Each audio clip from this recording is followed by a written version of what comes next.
Hey, what is going on, everybody? ScottDogGaming here. Thank you very much for joining us. As you can see, we're playing some more Tennis Manager 2021.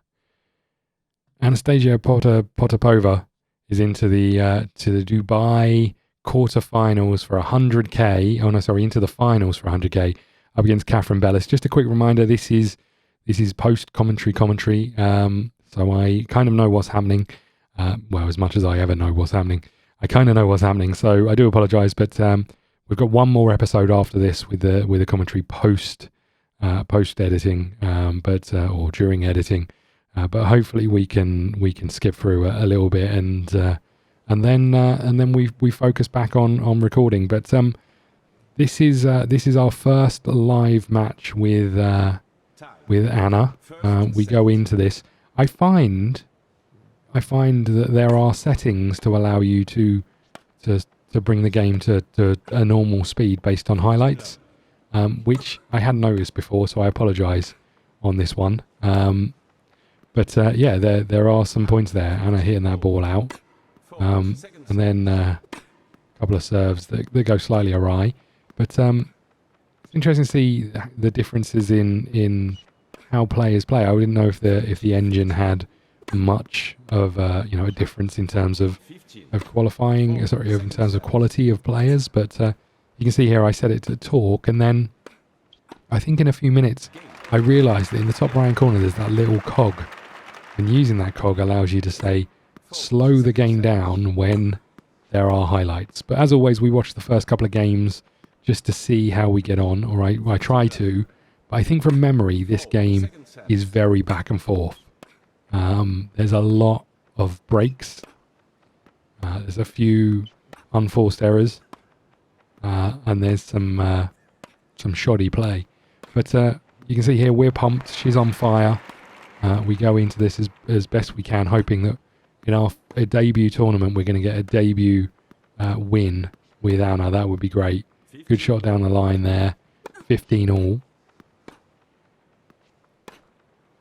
Another good passing shot there. She came into the net, 30-15.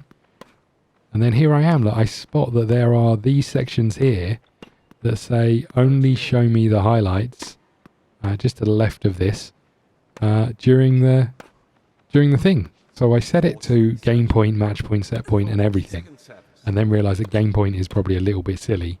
I don't focus on any of the other settings, which are quite interesting as well. I read them all, ignore them entirely, and then close it. But what you'll see here is we speed it up, and then as soon as we get to a break point, it slows down, which is fine. She gets an ace, goes back to slow speed. There's a rally that goes on for a little while that we watch. And this is a lot of what the game was. It was a lot of baseline, and I guess that's our tactic, a lot of baseline playing from long distance. She gets the next game, it's 1-1, and then you can see here she starts to put us under pressure with a break. There's a serve where we didn't swing for it, and there's a double fault causing us to be broken in the third game. Straight into another break point on her serve. Again, another ace. We speed it up, get to advantage again. I decide that game point is a bit over the top. Oh no, I don't do that yet. We keep going, and then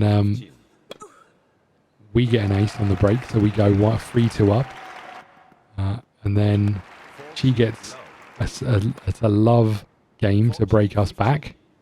And this is pretty much the story of the game as we go through this whole game. I decide that game points are a little bit over the top, but actually doesn't really matter because most of these are break points, and that's the thing, is every game we played pretty much there's a chance to be broken.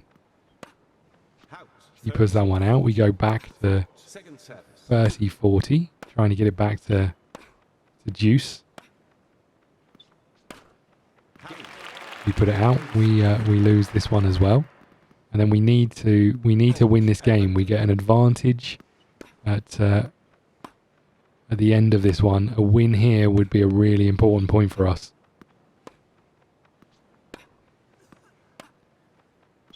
And this is what I found quite interesting. I think at this point, I realised that, yes, we're playing offensive baseline play, but we don't close the gap and try and win these points, and maybe that's what was missing. So maybe we could change that. We're back to advantage again.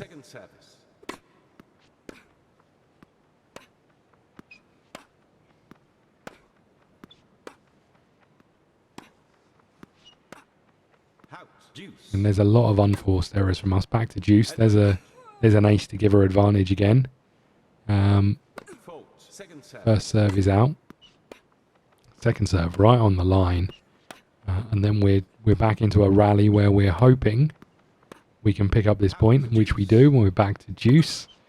Hit it straight back out. We try and give some encouragement with a "you can do it." There's no reaction. Right on the line with that return. And then a passing shot. We're back to deuce. And this continues for quite a while. And it doesn't matter how many times I fast forward it in this instance, because we're constantly getting break points or holding on.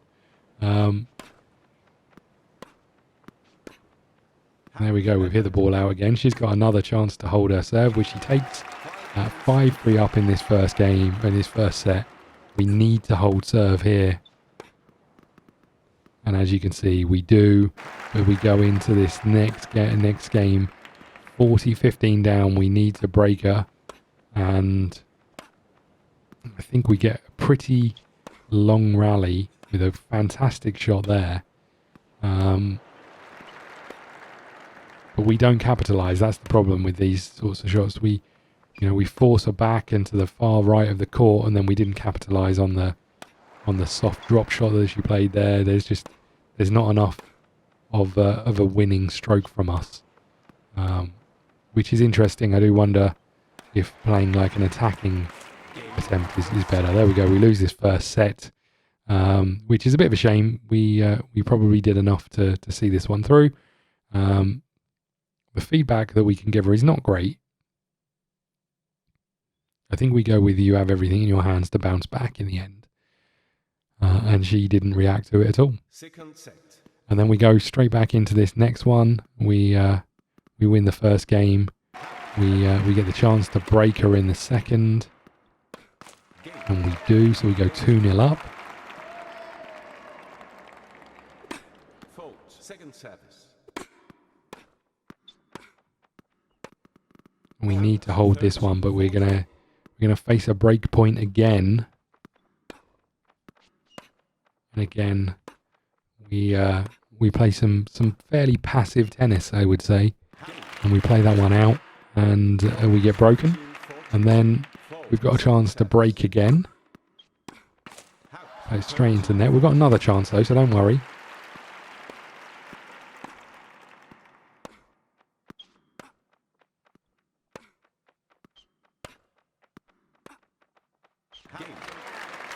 And there we go, there's another break. 3-1 up at this stage. A couple of double faults gives her the break back. You can't be giving away double faults at that point, I will say that. Another chance to break again.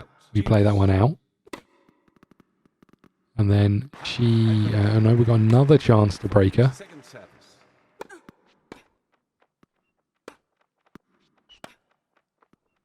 Again, finding quite near the line. Another good shot. Again, we're finding the corners of the court until we play that one out. Back to deuce. She wins this one, and then we win our service game. She wins hers. She then has a chance to break us at 4-all, and this would be devastating, a devastating blow if she does.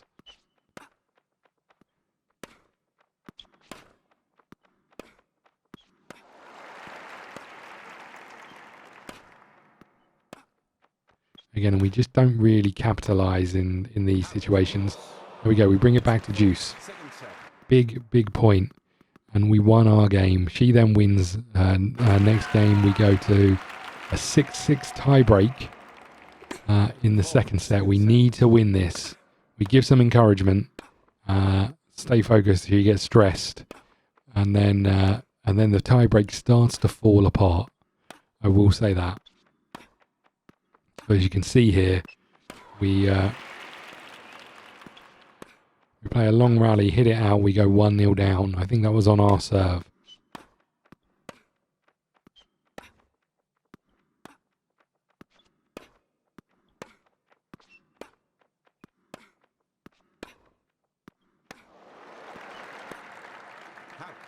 Again, we hit that one out. Another unforced error from us. 2-0 down in this tiebreak. 3-0 down in this tiebreak. We try and go a little bit more sort of defensive with some counter-attacking shots. We managed to win a point back. We have a couple of serves that we hit out. A double fault in a tiebreak is never good. So we're 4-1 down at this stage. We do manage to win a point back. So 4-2. But an ace puts us to 5-2. She needs 2 points to win this game.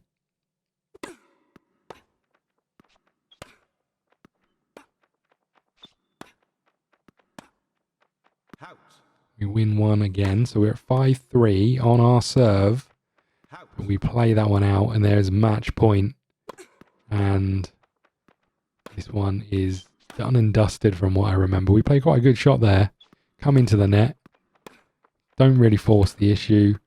And then the rally ensues. We hit it out. We lose 6-4, 7-6. Our first match with Anastasia. I think we learned that unforced errors were probably our downfall. You know, bearing in mind the amount of breaks we had, if we'd have turned some of these in and matched their unforced errors, we'd have been okay. We did try and console her in here, and I think from memory, she listened carefully. And then we go on. Victoria winning her first final of the season, which is great news. But yeah, we did okay. We got our share of 100k there. And then obviously we look at some training bits and pieces. We've got some more invites that have been accepted for us. I think we go straight into another tournament. This is the qualifying for the Australian Open. Here we are up against Victoria Tomova. 199th ranked versus we're about 114th or so at this point, I think.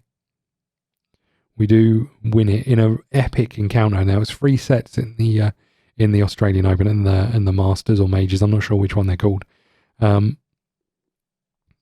So I think they're Majors, because Masters I want to say is golf. Anyway, we carry on into the next qualifying round against Zhuyu Sun. Ranked 288th against our 139th. Sorry, I was well off. We simulate this one as well, and we do manage to win that in straight sets. And then we're up against the Japanese. I think it is Akiko Ame. I don't know if I got that right. But 297th against 139th. We win this. We're in the Open, and we do. So a big result for us, gets us into the first major tournament of the year. Good news. Hopefully we can do okay. I know how we did. I go and have a little look at the tournament, see if there's any sort of updates from here as to new tournaments. I was wondering if there's a way to filter it on just the major tournaments. But as you can see, as we scroll down the list, there doesn't look like there's a way. We keep going down and see if there's any large tournaments for us to enter from this screen. And then I think we decide that actually we may as well. I think we decide that we'll let the computer do it for us. We do enter the Dubai Open. And those big tournaments we try and register for. But I think this is where we start finding out that we can't enter them because we've been registered for other tournaments as well. It doesn't say that we've been rejected because we're not good enough. It says we can't because we've got requirements to play elsewhere. So I find that quite interesting.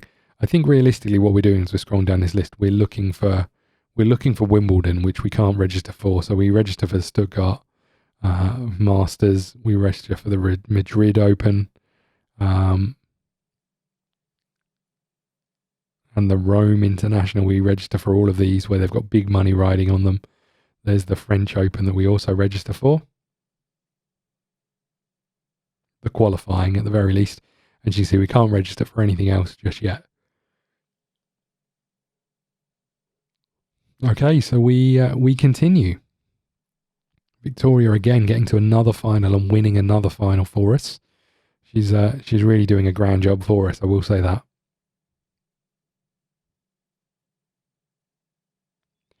Okay, and we're looking at the progress that we're making. Not huge progress at the moment.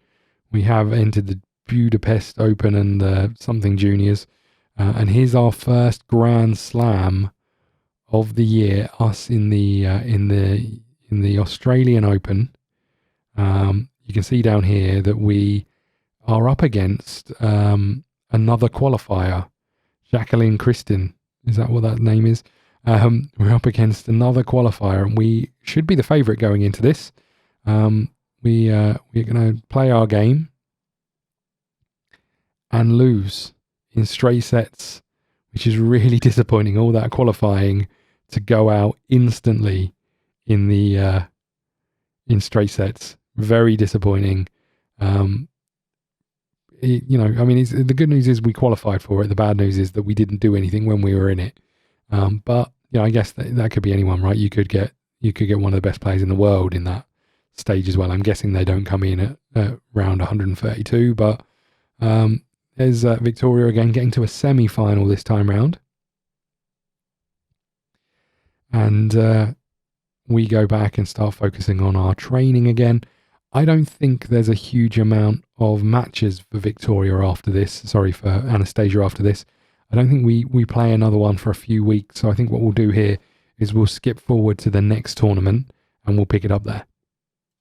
Okay, so we are back and we're about to take place in the, I don't know how to say this, Liechtenstein, which is Australia, because everybody we play in it is Australia.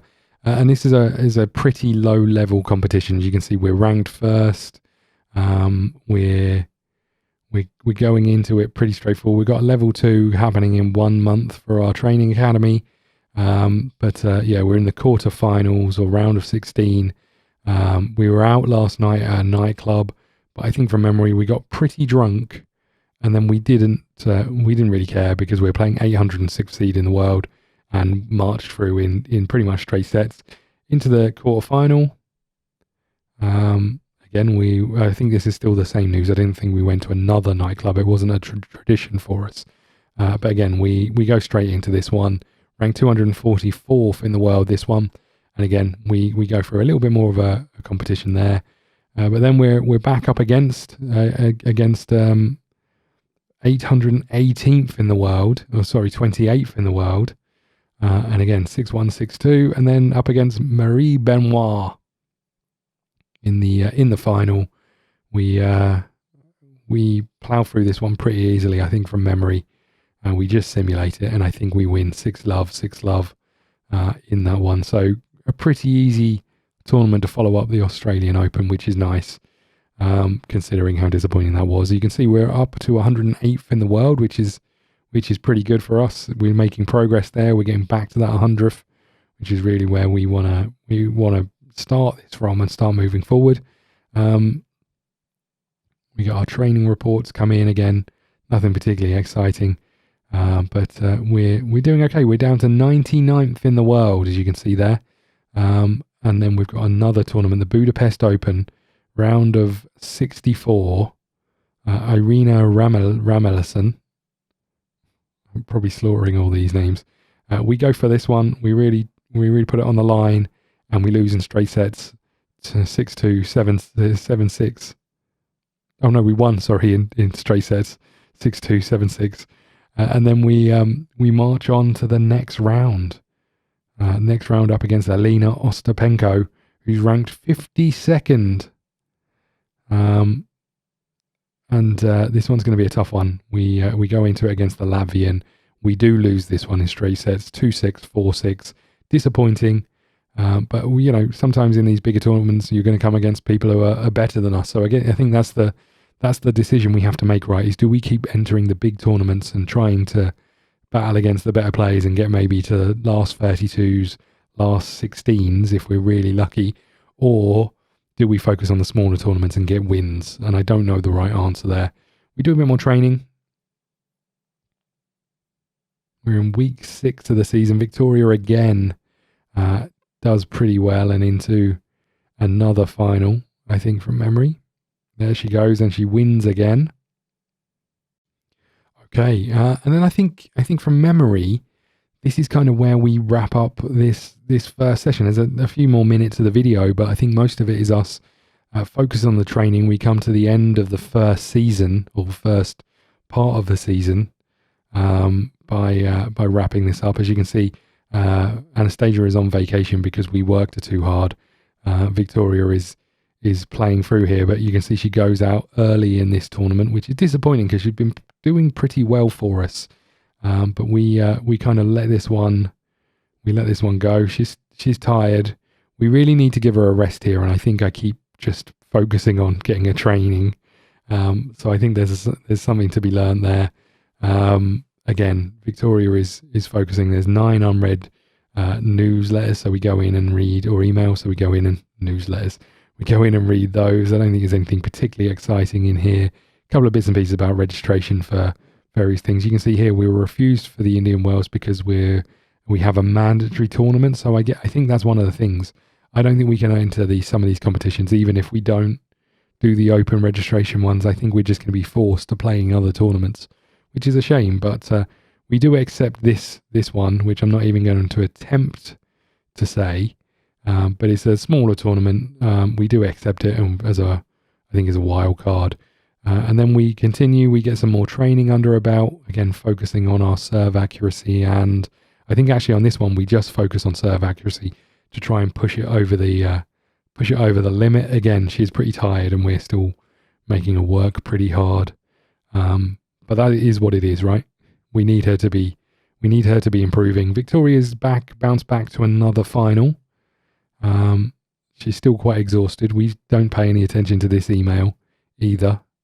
And Victoria winning another one. We love it. There we are. And a bit more news. We can see here that serve accuracy is getting close to where we want it to be for that next step up. We do a little bit more training over here. We do try and look to see, again, I don't notice the scroll bar at the bottom. We do try and look to see when our next tournament is.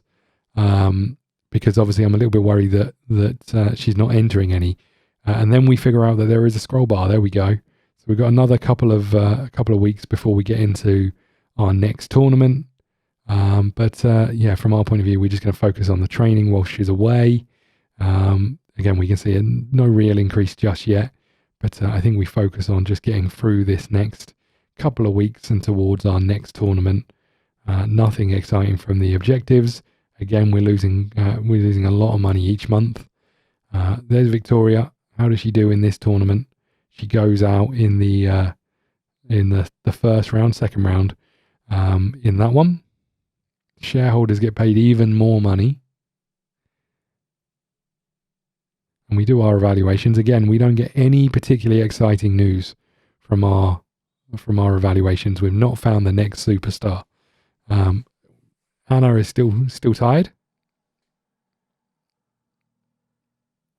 Another player that doesn't really set the world alight. And again, we can only have one scout, which is a bit disappointing. We can't get them scouting any more people. We've got people in the queue, but we can't seem to get them scouting any quicker than that. I guess what we could do is bin off people who are 50% and are rubbish, but then you never know, right? You know, my football manager days has taught me that you need to scout people to a pretty high level to be sure on what you're going for. But there we are. I think this is pretty much the end of the first season of the season. I think that, they seem to call it a season. I don't know if it is a season. There's us still not paying attention to her wanting a rest and making her do more training. Again, focusing on serving. Victoria's gone out again in the second round of 16, which is disappointing. There we go, and I think we hit continue here to see if we've leveled up our focus, and for Victoria, but more importantly, our serve accuracy has gone up for Anastasia. And then we wrap up this first season. You can see some of the results here. Nothing particularly exciting going on. We do select our staff to handle the registrations again. Maybe an error, but we'll figure that out from there. And then we're into a new set of tournaments. So we're going to wrap up here. Thank you so much for watching. You can see going into this tournament that Victoria is not in a great place. But I think we pick this up next episode. Thank you so much for watching. Please hit the like button, subscribe button, follow us on Twitter at ScottDogGaming. See you again soon. Thank you. Ladies and gentlemen, you have been watching ScottDogGaming. Don't forget to follow on Twitch and Twitter and head over to YouTube for daily content. See you again soon.